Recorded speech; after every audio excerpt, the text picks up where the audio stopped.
Namaskar.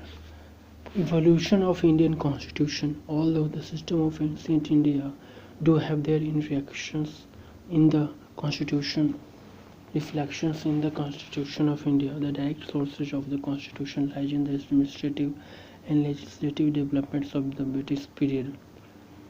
A concise and chronological descriptions of the acts, documents, and events that culminated in the framing of the world's largest written constitution is given here. Administrative and legislative reforms before 1857. Regulating Act of 1773. This act was based on the report of a committee headed by the British Prime Minister Lord North. Governance of the East India Company was put under British parliamentary control. The Governor of Bengal was nominated as Governor General for all the three presidencies of Calcutta, Bombay, and Madras. Warren Hastings was the first such Governor General. A Supreme Court was established in Kolkata, now Kolkata. Governor General was empowered to make rules, regulations, and ordinances with the consent of the Supreme Court. Pitt's India Act of 1784. It was enacted to improve upon the provisions of Regulating Act of 1773 to bring about better disciplines in the company's system of administration. A six-member board of controllers was set up, which was headed by Minister of the British government. All political responsibilities were given to this board.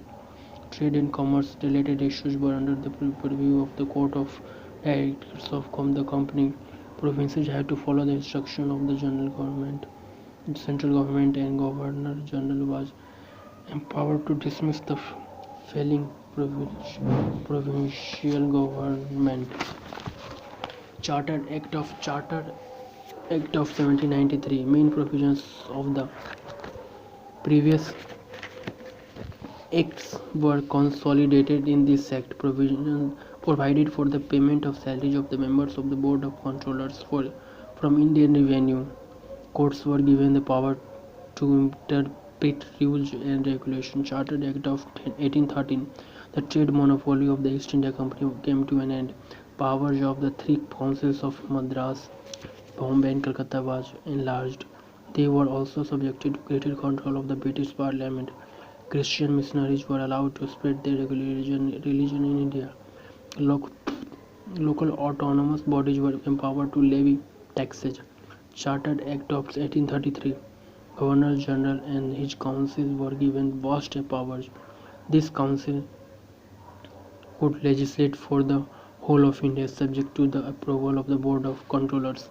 The council got full power regarding revenue, and a single budget for the country was prepared by the Governor General. The East India Company was reduced to an administrative and political entity, and several lords and ministers were nominated as ex officio members of the Board of Controllers. For the first time, the Governor General's government was known as Government of India, and his councils as the Indian Councils. Chartered Act of 1853. This was the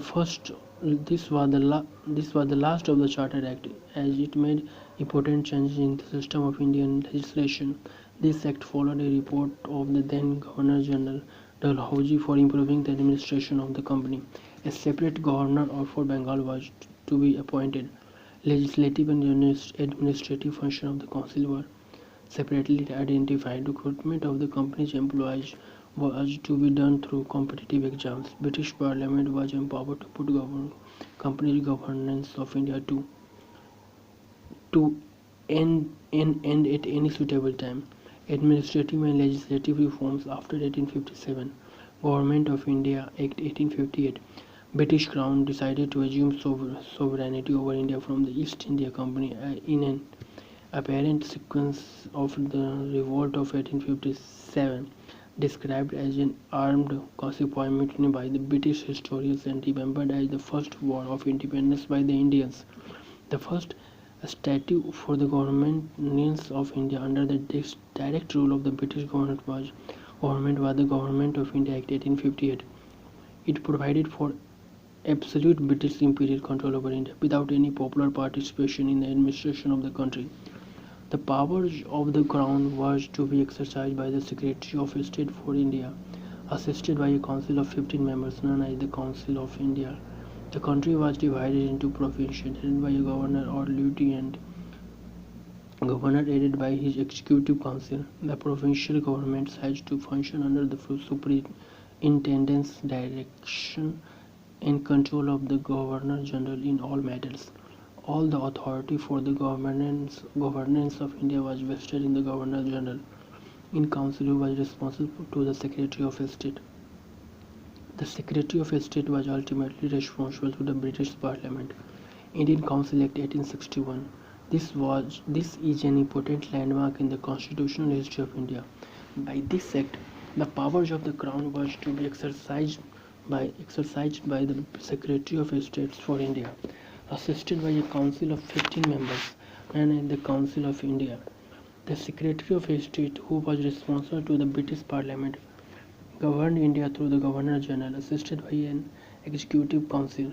This act enabled the Governor General to associate representatives of the Indian people with the work of legislation by nominating them to his expanded council. This act provided that the Governor General's Executive Council should include certain additional non-official members also while transacting legislative business as a legislative council, but this legislative council was neither representative nor deliberative in any case.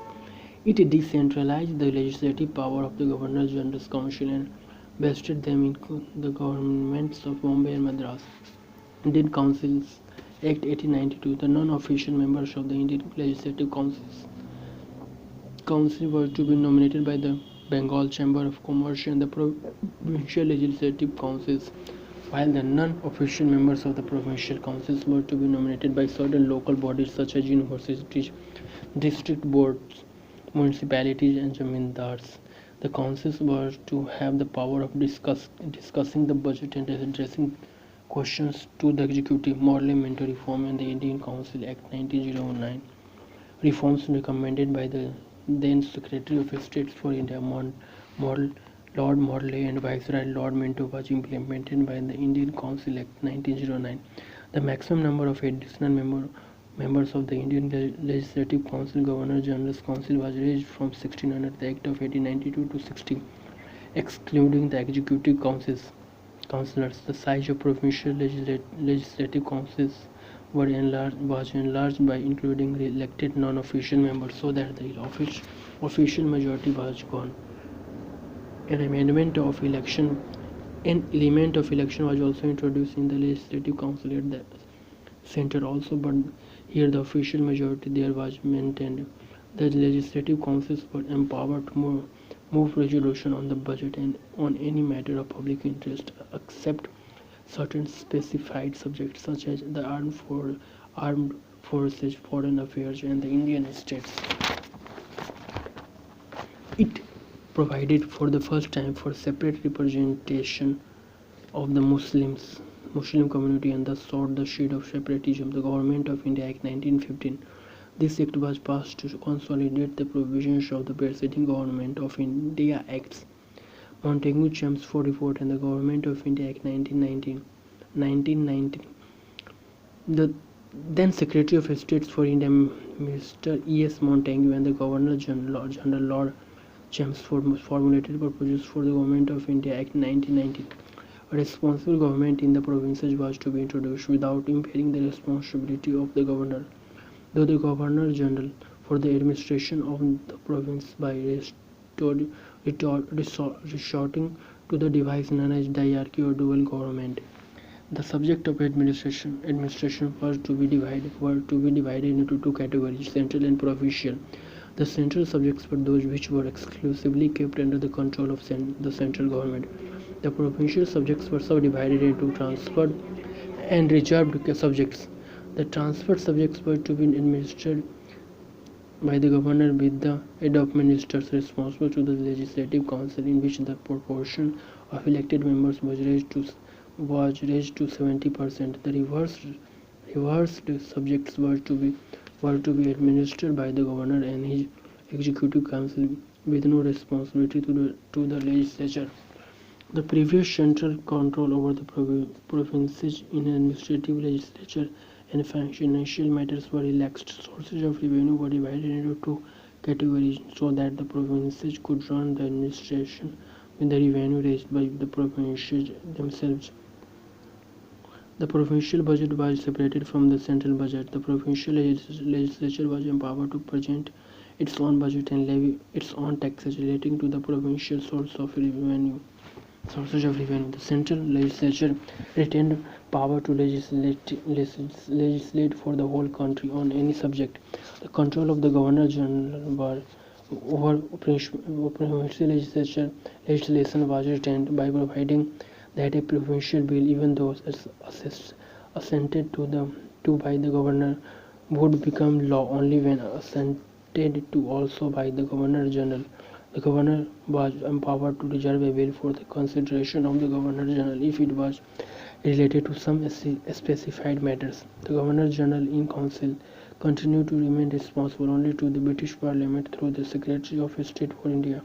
The Indian legislature was made more representative and for the first time bicameral. The upper house was named the Council of State. This was composed of 60 members, of whom 34 were elected.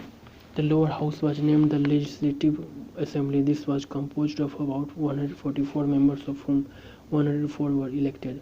Thus, the electorates were arranged on a communal and sectional basis, developing the parliamentary device. Further, the Governor General's overriding power in respect of central legislation were retained as follows. His prior sanction was required to introduce bills relating to certain matters. He had the power to veto or reserve for consideration of Crown any bill passed by Indian legislature. He had the converse power of certifying bill or any grant refused by legislature. He could make ordinances in case of emergency. Simon Commission 1927. This commission, headed by Sir John Simon, constituted in 1927 to inquire into the working of the Act of 1919, placed its report in 1930. The report was examined by the British Parliament and the Government of India. Bill was drafted accordingly. The Government of India Act 1935. The Act of 1935 prescribed a federation taking the provinces and the Indian native states as units. It was optional for the Indian states to join the federation, and since they never joined, the federation never came into being. The Act divided legislative power between centre and provinces. The executive authority of a province was also exercised by the governor on behalf of the crown and not as a subordinate of the Governor General.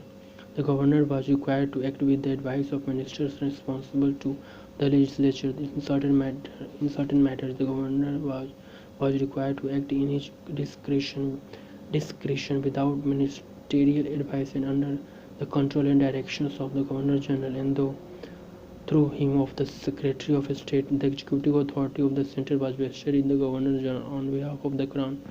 The councillors of the council or the council of ministers responsible to the legislature was not appointed, although such provisions existed in the Act of 1935. The central legislature was bicameral, consisting of Federal Assembly and the Council of State.